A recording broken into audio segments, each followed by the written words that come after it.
স্বাগত দীপ্ত সংবাদে। আপনাদের সাথে আছি আমি আনোয়ারুল আলম। আজও সচিবালয়ে অফিস করেছেন প্রধানমন্ত্রী তারেক রহমান। দিনের সূচি অনুযায়ী দুপুরে সচিবালয়ের মন্ত্রিপরিষদ বিভাগে ফ্যামিলি কার্ড নিয়ে সভা করেন তিনি। সরকার প্রান্তিক ও নিম্ন আয়ের পরিবারকে সামাজিক সুরক্ষা দেওয়ার লক্ষ্যে ১৩টি উপজেলায় ফ্যামিলি কার্ড কার্যক্রম পরীক্ষামূলকভাবে চালু করবে। আগামী ১০ মার্চ এই কর্মসূচির আনুষ্ঠানিক উদ্বোধন হওয়ার কথা রয়েছে। ফ্যামিলি কার্ডের মাধ্যমে হতদরিদ্র ও দরিদ্র পরিবারকে সুসংগঠিতভাবে সহায়তা দেওয়া হবে। বিএনপির অন্যতম নির্বাচনী ওয়াদা ছিল ফ্যামিলি কার্ড কর্মসূচি। সরকার গঠনের পরপরই অগ্রাধিকার ভিত্তিতে এই কর্মসূচি শুরুর উদ্যোগ নেওয়া হয়।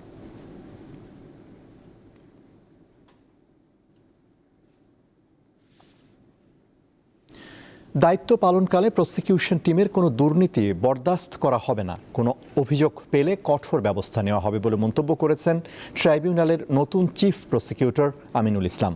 মঙ্গলবার তার প্রথম কার্যদিবসে ট্রাইব্যুনাল ২-এর চলমান কার্যক্রম পরিদর্শন শেষে সংবাদ সম্মেলনে তিনি এসব কথা বলেন।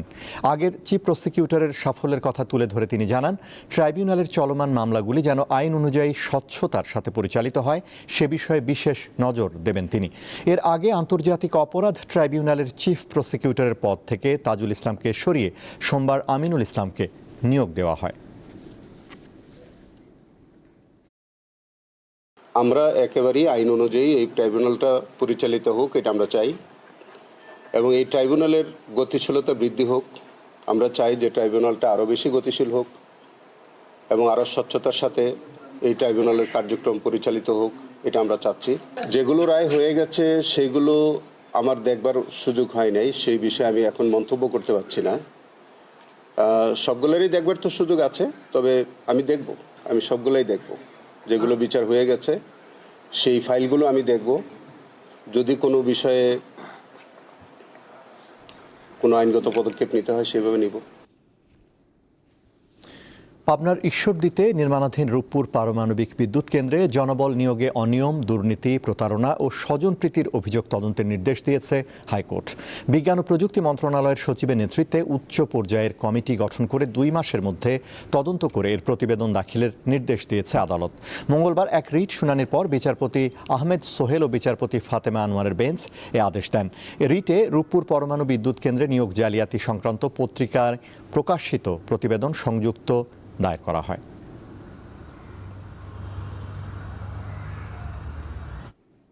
প্রতিদ্বন্দ্বী প্রার্থীর মৃত্যুর কারণে স্থগিত হওয়া শেরপুর ৩ আসনে সাধারণ নির্বাচন এবং প্রধানমন্ত্রী তারেক রহমানের ছেড়ে দেওয়া বগুড়া ৬ আসনে উপনির্বাচন হবে আগামী ৯ এপ্রিল।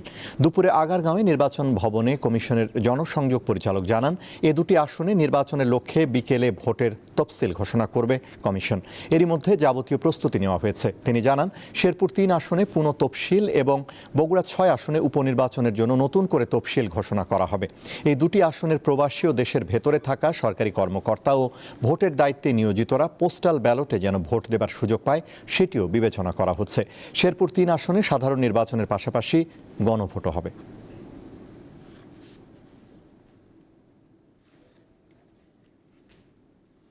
এবারে কেওআই স্টিল চট্টগ্রাম সংবাদ।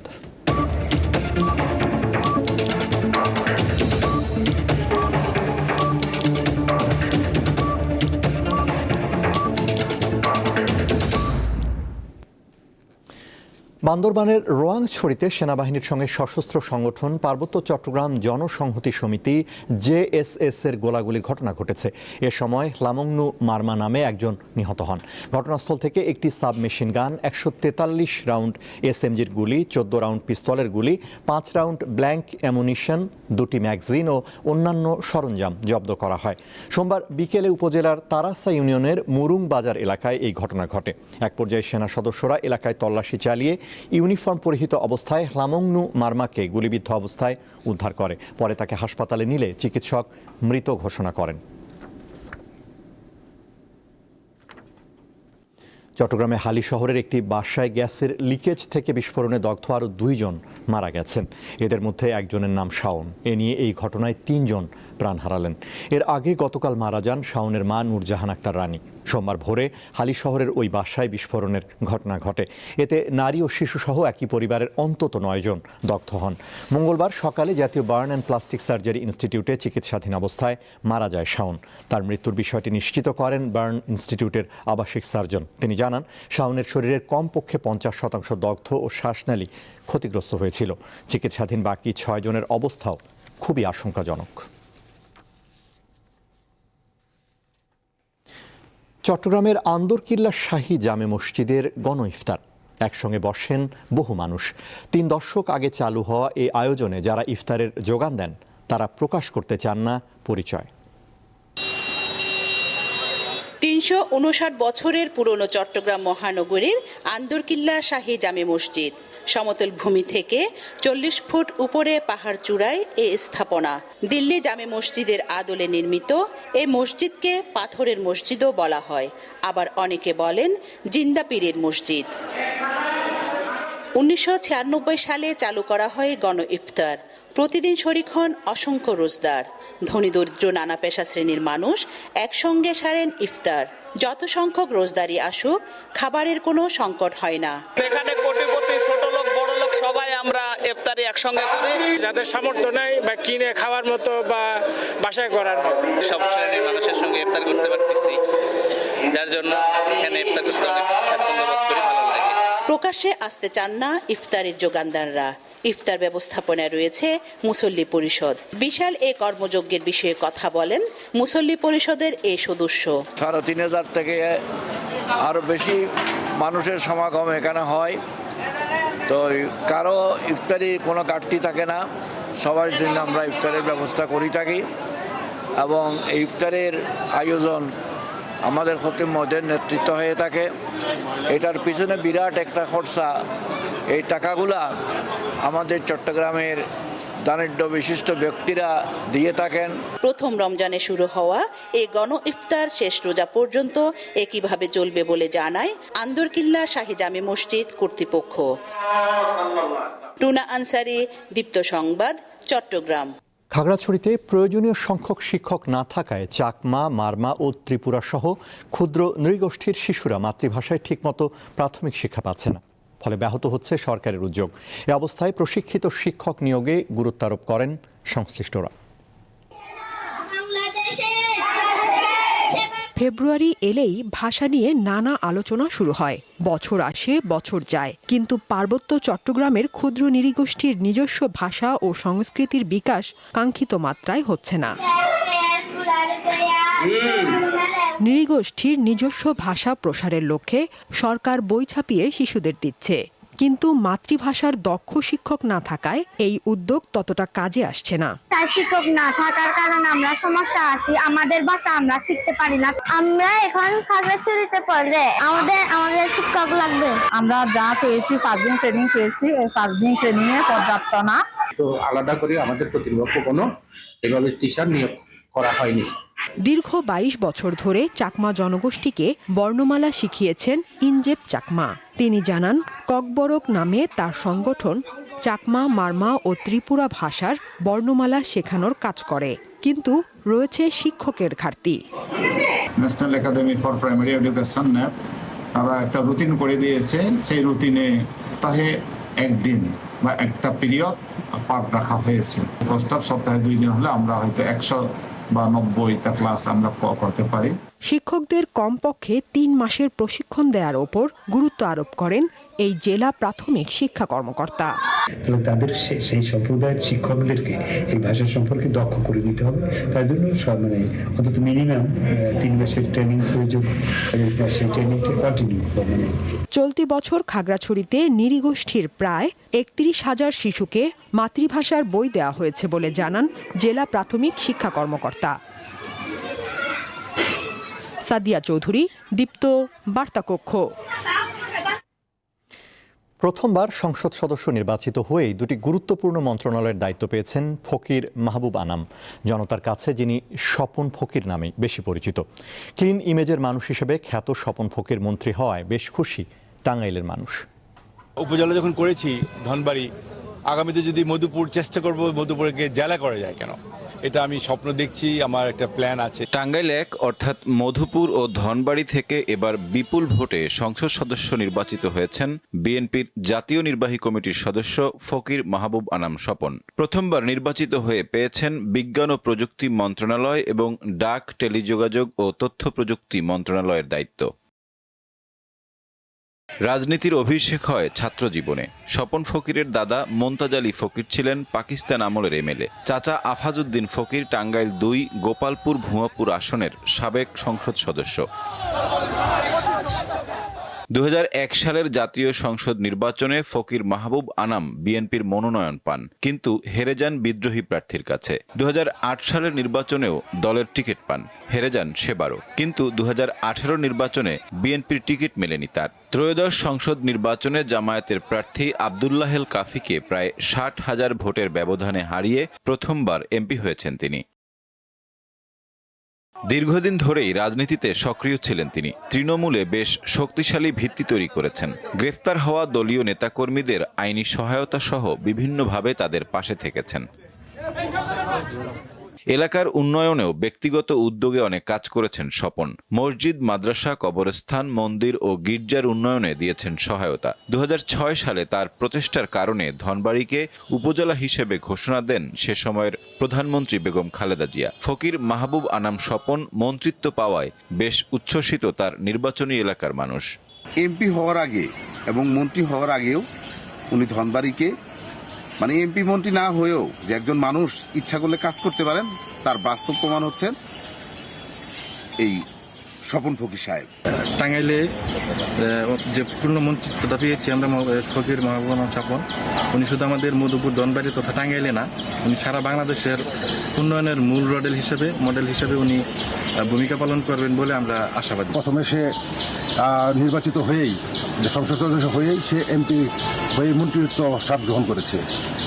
এই দিক দিয়ে আমরা টাঙ্গাইলবাসী খুশি, সে যেন টাঙ্গাইলের উন্নয়নের ভূমিকা রাখতে পারে। আমাদের ধনবাড়ি মধুপুরে যে অতীতে যে কাজগুলো ছিল, যেমন হচ্ছে বিভিন্ন ধরনের কালভার্ট, কলকারখানা, এগুলো যে অসম্পূর্ণ কাজগুলো ছিল সেগুলো পূর্ণ করার জন্য আমরা প্রথমেই টাঙ্গাইল মধুপুর ধনবাড়ির কৃতি সন্তান স্বপন ফকির সাহেবকে প্রথমে আমরা এমপি থেকে মন্ত্রিত্ব পেয়ে আমরা অত্যন্ত গর্বিত।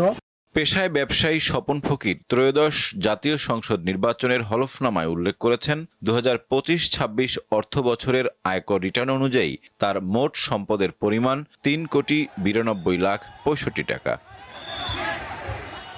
সাইফুর রহমান শিশির, দীপ্ত বার্তা কক্ষ। উপকূলীয় এলাকা পটুয়াখালীতে এবছর তরমুজের ভালো ফলন হয়েছে। এক সপ্তাহের মধ্যে আগাম জাতের তরমুজ বাজারে উঠবে।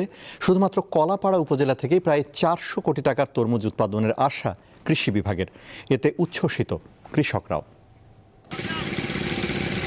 পটুয়াখালীর কলাপাড়া উপজেলার ধানখালী ইউনিয়নের পাঁচজুনিয়া গ্রামের কৃষক খোকন গাজী, তিনি ৩০ একর জমিতে আগাম জাতের তরমুজ চাষ করেছেন। এতে খরচ হয়েছে ২২ লাখ টাকা। তবে ৭০ থেকে ৮০ লাখ টাকার তরমুজ বিক্রির আশা করছেন তিনি। তরমুজ অল্প সময়ের মধ্যে বিক্রি করতে পারবো, কিন্তু আমি সমস্যা ভুগতেছি পানি সংকট। সরকার যদি এই পানিটা ব্যবস্থা করে খাল খনন করে আমাকে ভালো হয়েছে। শুধু খোকন গাজী নয়, উপজেলার প্রায় ৫,০০০ কৃষক প্রায় ২০০ হেক্টর জমিতে আগাম জাতের তরমুজ চাষ করেছেন। ফলন ভালো হওয়ায় উচ্ছ্বসিত উপকূলের কৃষকরা। অবশ্য পানির অভাবে তরমুজ চাষ করতে পারেননি অনেক কৃষক। ফলন খুব ভালো হয়েছে, অনেক জায়গায় তরমুজ গেছে, কারণ এরকম দেখিয়া আরো অনেকে যেতে চায়। বা আমি করে যেখানে আজকে খালগুলো ভরাট হয়ে গেছে, ওই খালগুলো যদি খনন করতে, ঠিক আছে, সব জায়গায় এরকমের একটা আবাদ হইতো তরমুজের। আমাদের এই এলাকায় যারা যারা খালের কিনেতে তরমুজ দিয়েছে তার চাষিরা খুবই লাভবান দেখা যায় হবে। শিগগিরই খাল খনন শুরু হচ্ছে জানিয়ে পানির সংকট থাকবে না বলে জানান এই কর্মকর্তা। বিএডিসি ইতিমধ্যেই বরিশাল জেলা এবং পটুয়াখালী জেলার জন্য দুটি পৃথক প্রকল্প নিয়েছে, প্রত্যেকটি 150 কোটি টাকা করে। বরিশালেরটি ইতিমধ্যেই পাশ হয়েছে, কিন্তু দুর্ভাগ্যজনকভাবে পটুয়াখালী জেলারটি এখনই পাশ হয়নি।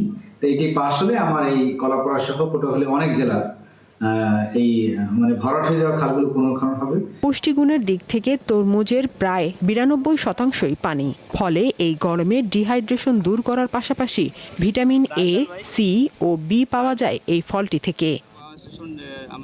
সাদিয়া চৌধুরী, দীপ্ত বার্তা কক্ষ।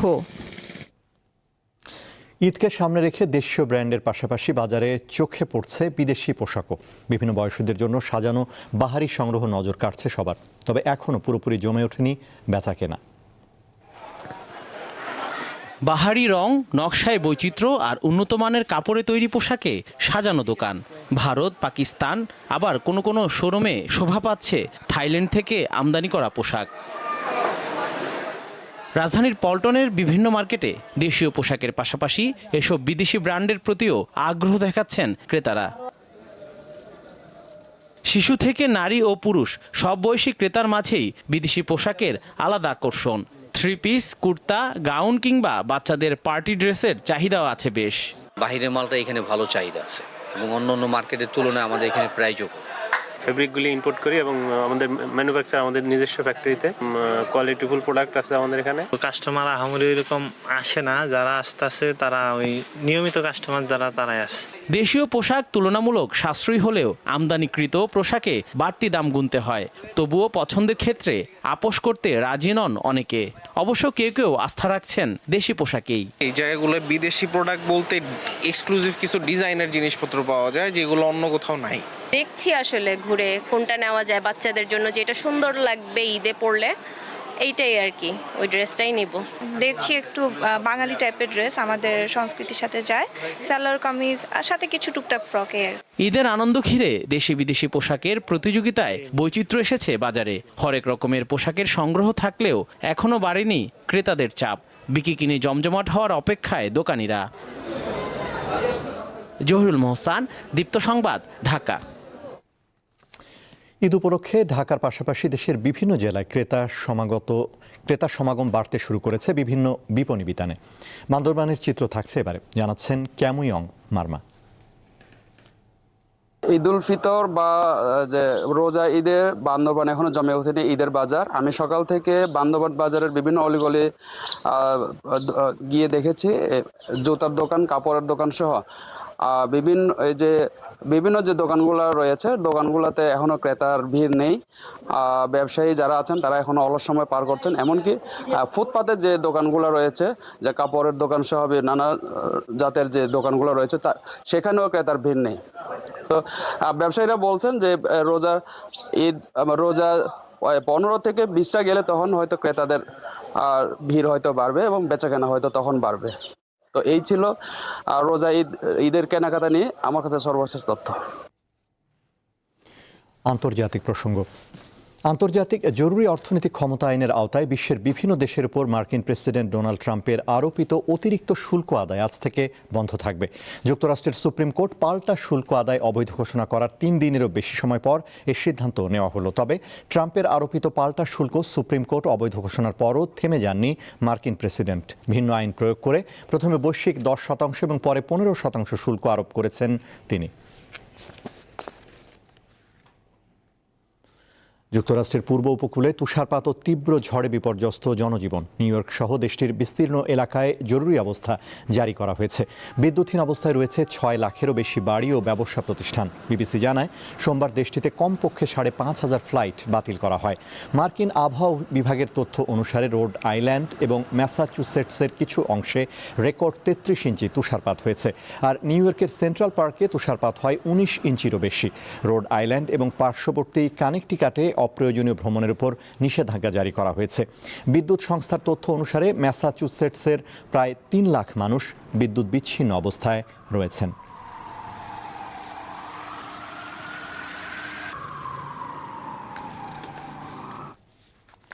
মেক্সিকোর শীর্ষ অপরাধী এবং মাদক সম্রাট এল মেনচো নিহত হওয়ার একদিন পরও নিরাপত্তা বাহিনী ও তার সমর্থকদের মধ্যে তীব্র সংঘর্ষ অব্যাহত রয়েছে। এতে এ পর্যন্ত 25 সেনাসহ অন্তত 73 জন নিহত হয়েছে।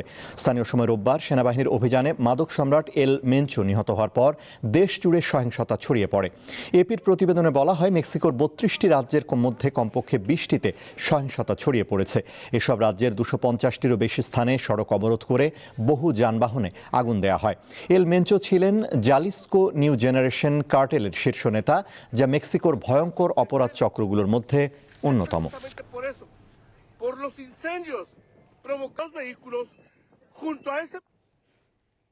মেক্সিকোর মাদক সম্রাট এল মেনচো দেশটির নিরাপত্তা বাহিনীর অভিযানে নিহত হয়েছেন। অথচ এক সময় ছিলেন পুলিশ কর্মকর্তা। কিন্তু উচ্চাকাঙ্ক্ষা এবং লোভ তাকে নিয়ে গেছে অপরাধ জগতে। গড়ে তোলেন বিশাল বাহিনী।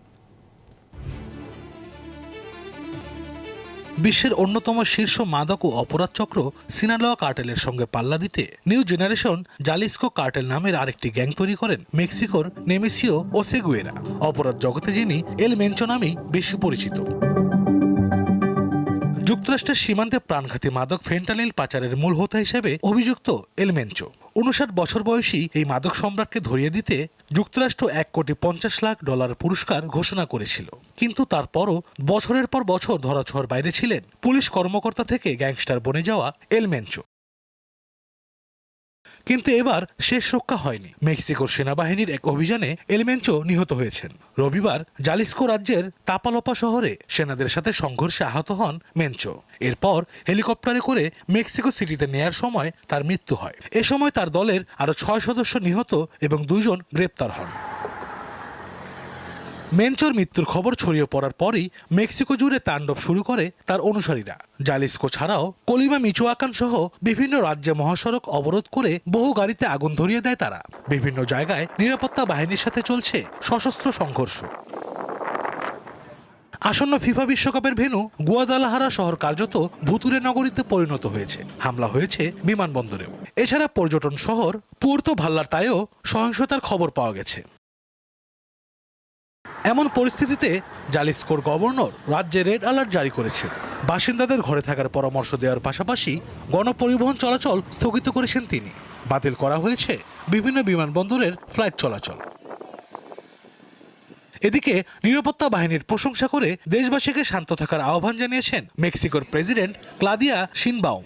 দ্রুত সব রাজ্যের পরিস্থিতি স্বাভাবিক হবে বলে আশাবাদ ব্যক্ত করেন তিনি। আশরাফ শুভ, দীপ্ত, বার্তাকক্ষ। ভারতের ঝাড়খণ্ডে একটি এয়ার অ্যাম্বুলেন্স বিধ্বস্ত হয়ে অন্তত 7 জন নিহত হয়েছেন। স্থানীয় সময় সোমবার সন্ধ্যায় ঝাড়খণ্ডের চাতরা জেলার সিমারিয়ার কাছে এ দুর্ঘটনা ঘটে।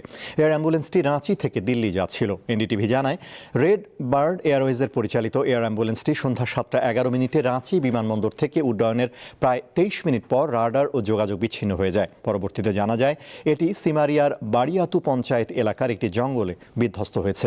স্থানীয় বাসিন্দারা জানান, দুর্ঘটনার সময় ওই এলাকায় প্রচণ্ড বাতাস, ভারী বৃষ্টি এবং বজ্রপাত হচ্ছিল। খেলার খবর।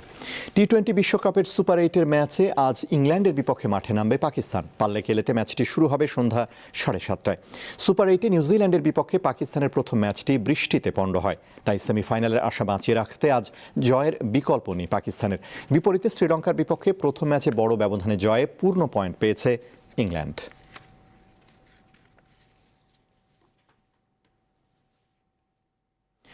বাংলাদেশে প্যারা স্পোর্টস বা প্রতিবন্ধী ব্যক্তিদের খেলাধুলায় বর্তমান কমিটির মাধ্যমে নতুন দুয়ার উন্মোচিত হয়েছে। আশায় বুক বেঁধেছে প্রতিবন্ধী খেলোয়াড়রা। নতুন কমিটি 2025 সালের জুলাই দায়িত্ব গ্রহণের পর খেলোয়াড়দের উন্নতির প্রমাণ মেলে বিদেশে বিভিন্ন ইভেন্টে স্বর্ণপদক জয়ের মাধ্যমে। ঘরোয়া ক্রীড়া অঙ্গনে প্যারা স্পোর্টস বা প্যারালিম্পিক কমিটি অব বাংলাদেশ খুবই সম্ভাবনাময় একটি নাম। এনপিসি বাংলাদেশের মাধ্যমে যা আন্তর্জাতিক পর্যায়ে পদক জয়ের ক্ষেত্রেও অবদান রাখছে নিয়মিত। দুবাইয়ে 2025 এশিয়ান ইউথ প্যারা গেমসে জ্যাভলিন থ্রো ও 100 মিটার দৌড়ে স্বর্ণ জেতেন চৈতি রানী। 50 মিটার ফ্রি স্টাইল সুইমিংয়ে স্বর্ণ ও 100 মিটার ফ্রি স্টাইলে ব্রোঞ্জ জেতেন শহীদুল্লাহ। দলগত ইভেন্ট হুইল চেয়ার বাস্কেটবলে ব্রোঞ্জ জেতে বাংলাদেশ। তাছাড়া জাপান প্যারা ব্যাডমিন্টনে আলী ইমামের হাত ধরে এসেছে ব্রোঞ্জ পদক, যা দেশে ক্রীড়া ক্ষেত্রে একটি সাফল্যের নতুন পালক। জুলাই মাসে দায়িত্ব নেওয়ার পরে সেপ্টেম্বর মাসে আমরা যখন কার্যক্রম শুরু করি, সেখানে ন্যাশনাল প্যারা ব্যাডমিন্টন এবং ন্যাশনাল প্যারা টেবিল টেনিস এই দুটি টুর্নামেন্টের আমরা আয়োজন করি। আমাদের মূল উদ্দেশ্য ছিল, যেহেতু আপকামিং কিছু ইভেন্ট আছে, এই ইভেন্টগুলো যেন সাকসেসফুলি আমরা শেষ করতে পারি এবং প্রত্যেকটা জায়গায় যেন আমাদের পার্টিসিপেশন থাকে। শুধুমাত্র পার্টিসিপেশন না, এর পাশাপাশি আমরা যেন ভালো করতে পারি, আমাদের খেলোয়াড়রা সেখানে ভালো করতে পারে, দেশের জন্য যেন কোনো পদক বয়ে নিয়ে আসতে পারে, এই প্রচেষ্টাটা আমাদের ছিল। আমরা ওয়েবসাইট ডেভেলপমেন্টের কাজ তখন থেকে শুরু করি, যে ওয়েবসাইটে মূলত আমাদের সাকসেস স্টোরিগুলো থাকবে, আমাদের প্লেয়ারদের তালিকা থাকবে ম্যানেজমেন্টের ব্যবস্থাপনা থাকবে, আর্থিক যে অনুদানগুলো যেটা আসে, স্পন্সরগুলো আসে, সেগুলোকে থাকবে এবং এটা দুর্নীতিটাকে মুক্ত করা, এটারও আমাদের একটা প্রচেষ্টা থাকে। পরনে লাল সবুজ জার্সি, গলায় স্বর্ণপদক, আন্তর্জাতিক পরিমণ্ডলে দেশকে সাফল্য এনে দেওয়া এই অ্যাথলিটদের অসাধারণ অর্জন দৃঢ় মনোবল, অধ্যবসায় ও অনন্য ক্রীড়া দক্ষতার উৎকৃষ্ট প্রমাণ। দুবাইয়ে যে একটা প্রতিযোগিতা হবে সেটার জন্য আমরা তখন চিন্তা করি যে তাহলে আমাদের ন্যাশনাল লেভেলে ইয়থ প্যারা গেমস আয়োজন করতে হবে। আমরা 5টা ইভেন্টে সেখানে প্যারা গেমস আয়োজন করি। তার মধ্যে উল্লেখযোগ্য যেটা যে আমরা আর্চারির আয়োজন করি, সুইমিং ছিল, সেখানে টেবিল টেনিস ছিল, তাইকোন্ড ছিল, তারপর অ্যাথলেটিক্স ছিল।